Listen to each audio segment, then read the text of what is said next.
As you well know, one of the central issues was the situation surrounding Ukraine.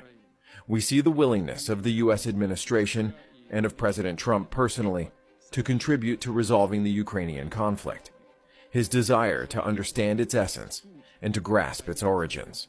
I have said many times that for Russia, events in Ukraine are tied to fundamental threats to our national security. Moreover, we have always regarded, and still regard, the Ukrainian people, as strange as it may sound under today's circumstances, as a brotherly people.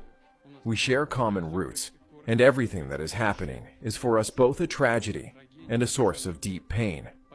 That is why our country is sincerely interested in bringing this to an end. At the same time, we are convinced that for a Ukrainian settlement to be stable and long-lasting, all root causes of the crisis, which we have spoken about repeatedly, must be addressed. Russia's legitimate security concerns must be taken into account, and a fair balance in the sphere of security in Europe and the wider world must be restored. I agree with President Trump, and he emphasized this today, that Ukraine's security must also be ensured. Of course, we are ready to work on this. I hope that the understanding we have reached will help us move closer to this goal and open the road to peace in Ukraine. We expect that in Kiev and in European capitals, this will be received constructively, without attempts to create obstacles, provoke incidents, or undermine the progress that is emerging through behind-the-scenes maneuvering.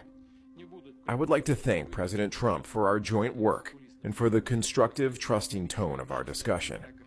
Most importantly, on both sides, there was a clear focus on results. We see that the President of the United States has a clear vision of what he wants to achieve, is sincerely concerned about the prosperity of his own country, and at the same time recognizes that Russia also has legitimate national interests. I hope that the agreements we reach today will serve as a foundation not only for addressing the Ukrainian issue, but also for restoring practical, business-like relations between Russia and the United States. And finally, let me add this.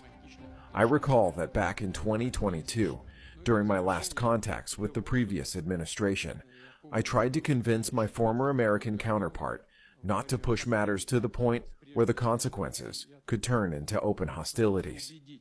I said directly then that it would be a major mistake. And now, today, when President Trump says, "If I had been president, there would have been no war," I believe that is true. I can confirm it because we now have a very good, businesslike, and trusting dialogue with President Trump.